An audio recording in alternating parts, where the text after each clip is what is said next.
Y hoy les vamos a platicar un poco del significado de la palabra bistró.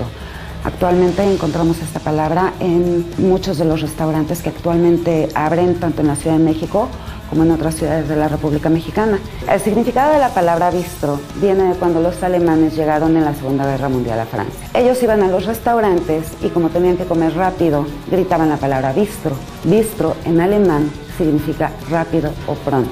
Con el pasar de los años, el mismo turismo ha hecho modificaciones sobre esta palabra, se ha modificado un poco y la gente no entiende lo que es un bistró.